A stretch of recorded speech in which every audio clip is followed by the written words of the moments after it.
Wild Robot Escapes by Peter Brown. Chapter 1 The City. Our story begins in a city with buildings and streets and bridges and parks.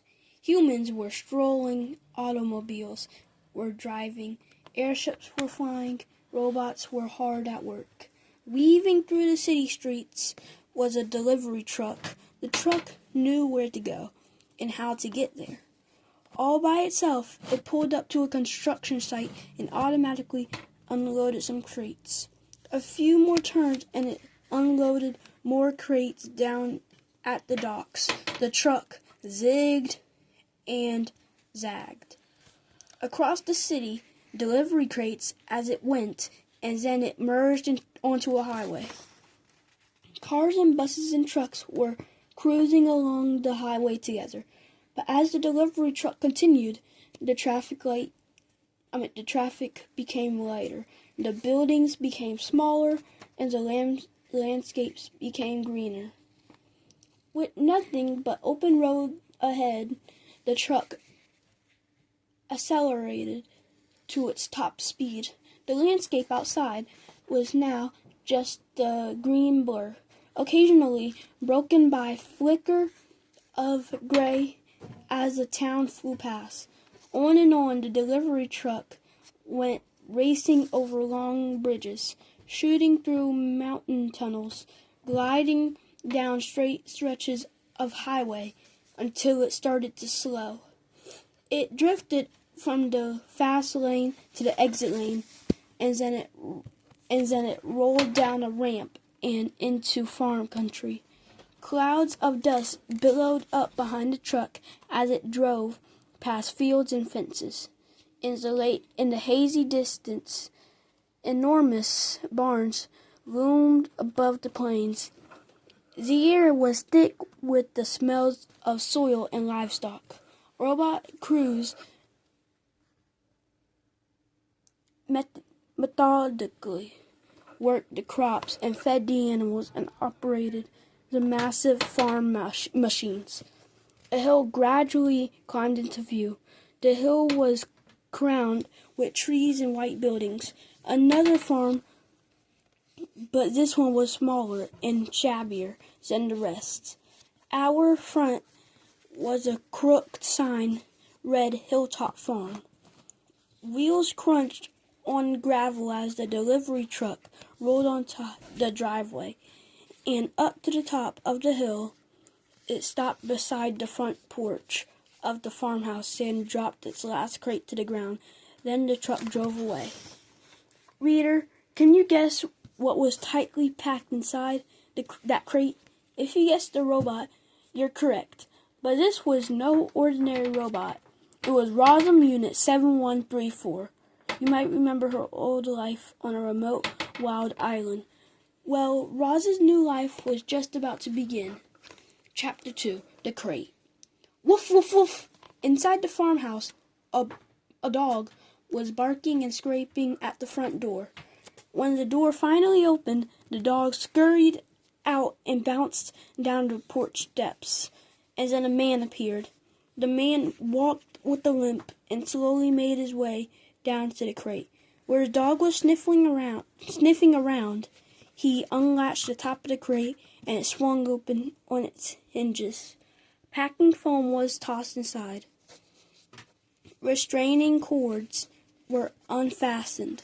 And there was Rosam Unit 7134. Her lifeless body sparkled in the late day sun. The man reached down and pressed an important little button on the back of the robot's head. Click! Chapter 3 The Robot.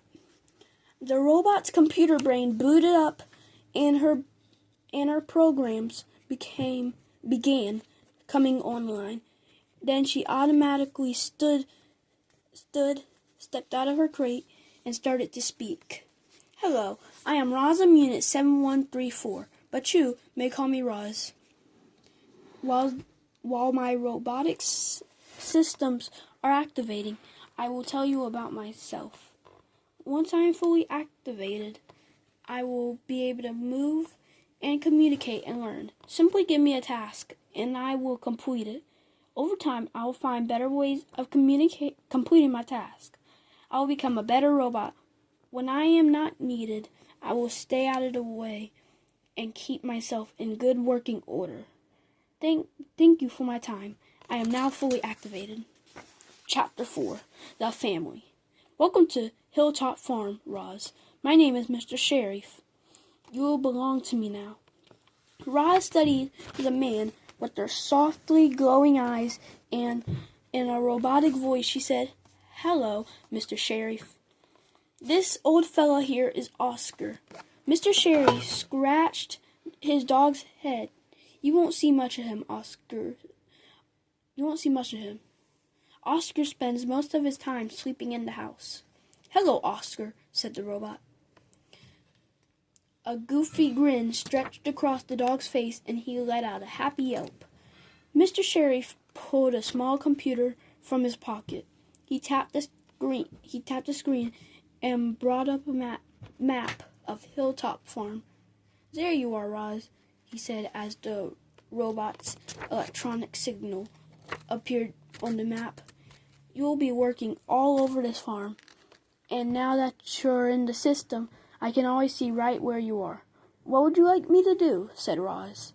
"You can start by pulling your crate in the garage over there. I'll hold on to it in case I have to send you back to the factory." Clearly, Roz was designed to take orders because her body automatically did as it was told. She stuffed the packing materials into her crate and carried it into the garage. When Roz returned, Mr. Sheriff was watching a school bus winding along the country road. Oscar barked and dashed off as the bus came to a stop at the bottom of the driveway. A girl and a boy jumped out, and the bus drove on. In their matching school uniforms, the children looked almost identical, but the boy was a little taller, and the girl's hair was a little longer. They meandered up the driveway and romped around with their dog until they noticed Roz. "A robot," said the girl, running up. "It's about time we got one," said the boy. "She's refurbished," said the man. "She's the cheapest one I could find, but she'll make a decent farmer." "What's her name?" said the girl. "She said her name's Roz." "That's just her starter name," said the boy. We can give her any name we want. Let's call her Farmbot." "I like that kind of name, Roz." "I kind of like the name Roz," said the girl. "Me too," said Mr. Sheriff. "Let's leave her name as it is. Roz, I'd like you to meet my daughter Jaya and my son Jad." "Hello, Jaya and Jad," said the robot. The children looked at each other and smiled. "Will Roz take orders from me?" asked Jad. "What about me?" asked Jaya. "She'll take orders from both of you." "Roz, I order you to do my homework," said Jaya. "Don't waste her time with nonsense," Mr. Sheriff grumbled. "Roz is here to do farm work, not homework. Understand?" The children nodded. "Now I order you kids to bring the dog inside and do your own homework," said Mr. Sheriff. "I need to show Roz the farm."